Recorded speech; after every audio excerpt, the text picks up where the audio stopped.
வணக்கம் நண்பர்களே, லக்ஷ்மி சமையலுக்கு உங்களை அன்போடு வரவேற்கிறேன். எங்கள் வீடியோ இதுதான் ஃபஸ்ட் டைமாக பார்க்குறீங்கன்னா சப்ஸ்கிரைப் பண்ணிக்கோங்க, பெல் பட்டனை கிளிக் பண்ணிக்கோங்க. அப்போ நான் போடுற வீடியோவில் உங்களுக்கு உடனே வரும். வாங்க வீடியோக்குள்ளே போகலாம். இன்றைக்கி நம்ம சாயந்தர நேரத்தில் ஒரு சூப்பரான ஸ்நாக்ஸ் தாங்க செய்ய போகிறேன். அது என்ன ஸ்நாக்ஸ்ன்னு பார்த்தீங்கன்னா, அதுக்கு நான் ஒரு 3 உருளைக்கிழங்கு எடுத்திருக்கேன். இதை நான் வேக வச்சு எடுத்துக்கிட்டேங்க. இதை நல்லா மேஷ் பண்ணிக்கலாம்.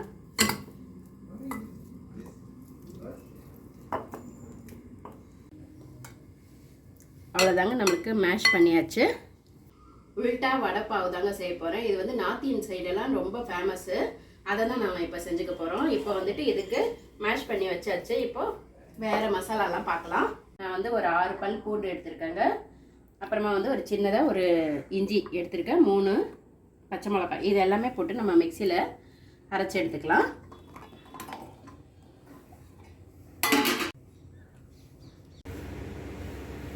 இந்த மாதிரி பேஸ்ட்டாக அரைச்சி எடுத்தாச்சுங்க.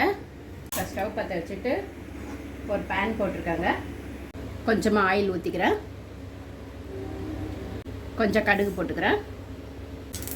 கொஞ்சம் சீரகம் போட்டுக்கலாம். கொஞ்சம் கருவேப்பிலை போட்டுக்கலாம். இப்போ நம்ம அரைச்சி வச்சுருந்த அந்த பச்சை மிளகாய், அந்த இதெல்லாம் இதில் ஊற்றி நல்லா வதக்கிக்கலாங்க.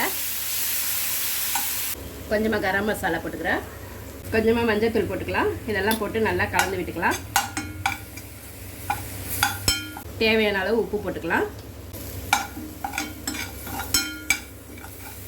இந்த சின்ன ஸ்பூனில் 1 ஸ்பூன் தனியா பொடி போட்டுக்கிறேன். தனியா பொடி. இதையும் நல்லா நம்ம கலந்து விட்டுட்டு, அவ்வளோதாங்க, நம்மளுக்கு பச்சை வாசனை போயிடுச்சு. நம்ம ஸ்டவ் ஆஃப் பண்ணிக்கலாம். நம்ம இதில் எல்லாமே போட்டு நல்லா கலந்து விட்டுக்கலாங்க.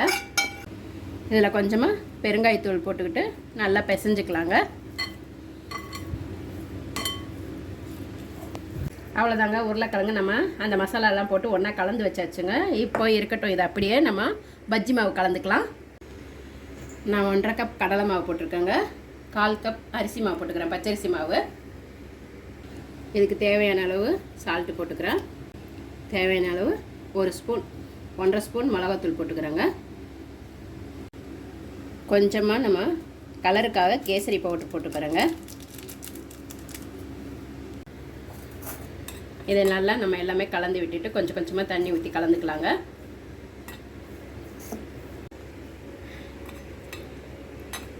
நம்ம பஜ்ஜி மாவு எப்படி பிசைஞ்சிக்கணுமோ அதே மாதிரி தான் பிசைஞ்சிக்கணும். மாவு இந்த அளவுக்கு நம்ம இருக்கட்டுங்க. அவ்வளோதான், அப்படியே இருக்கட்டும். ஒரு பானையில் நம்ம எண்ணெய் ஊற்றிக்கலாங்க. இதுக்கு நம்ம தேவையான அளவு கொஞ்சம் கொத்தமல்லி போட்டு நல்லா பிசைஞ்சிக்கலாங்க. நான் இதை செய்கிறதுக்கு 6 ஸ்லைஸ் ப்ரெட் எடுத்துருக்கேங்க. நான் இந்த ப்ரெட்டு நம்ம அப்படியே கூட செய்யலாங்க. நம்மளுக்கு வேணும்னா இந்த மாதிரி ஓவல் சைஸாக கட் பண்ணிக்கலாம், இல்லைன்னா ஸ்கொயராகவும் 4 பக்கம் இந்த இதை எடுத்துகிட்டு கூட பண்ணலாம். நான் இப்போ இந்த ரவுண்ட் ஷேப்பில் பண்ண போகிறேன்.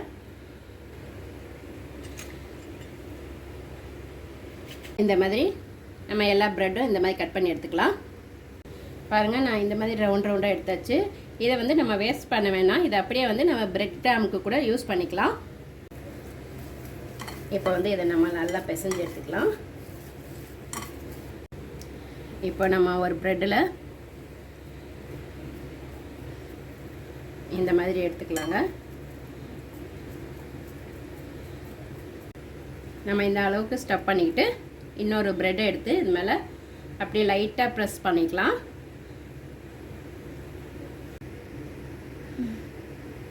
எல்லாத்துலேயுமே அந்த மாதிரி வச்சுக்கலாம்.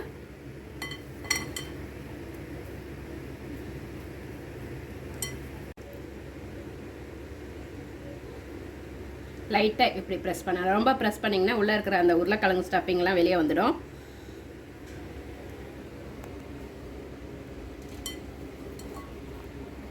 இப்போ நம்ம இதை அப்படியே இந்த மாவில் முக்கி எடுத்துக்கலாம்.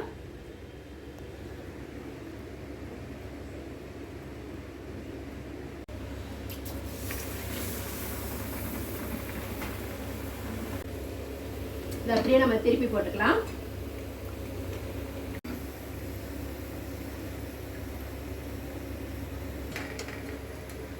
இன்னொன்று அதே மாதிரி நம்ம போட்டு எடுத்துக்கலாம். நம்ம மாவில் போட்டதுமே கொஞ்சம் நம்ம அப்படியே எடுத்துக்கணும்.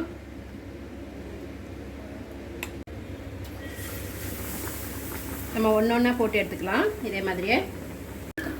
அவ்வளோதாங்க, நம்மளுக்கு சூப்பரான உல்டா வடை பாவ்.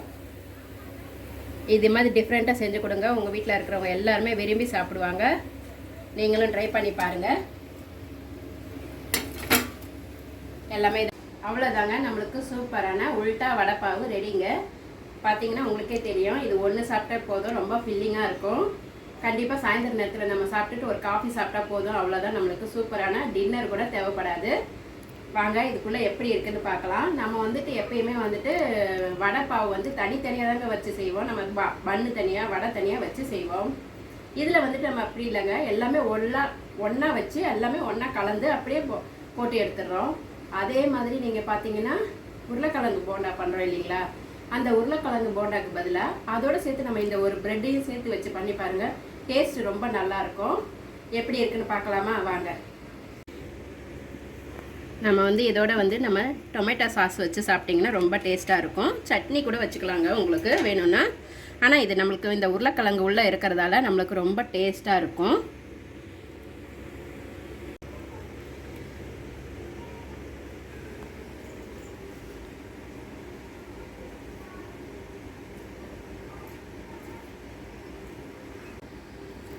அந்த உருளைக்கிழங்கு ப்ரெட்டு அந்த இது பஜ்ஜி மாவு எல்லாம் கலந்து சாப்பிடும்போது ரொம்ப டேஸ்ட்டாக இருக்குது. அதோட டொமேட்டோ சாஸு இன்னமும் ரொம்ப அருமையாக இருக்குங்க. உங்களுக்கு வேணால் தேங்காய் சட்னி கூட நீங்கள் தொட்டு சாப்பிட்லாம், ரொம்பவே டேஸ்ட்டாக இருக்கும். நீங்களும் உங்கள் வீட்டில் ட்ரை பண்ணி பாருங்கள், எப்படி இருந்ததுன்னு கமெண்ட்டில் சொல்லுங்கள். நீங்கள் வந்து இது வந்து லீவ் நாளில் அந்த மாதிரி செஞ்சு கொடுத்தீங்கன்னா ரொம்ப ரொம்ப விரும்பி சாப்பிடுவாங்க. அடுத்த வீடியோவில் வேறு ஒரு டிஷ்ஷோடு சந்திக்கிறேன். நன்றி, வணக்கம்.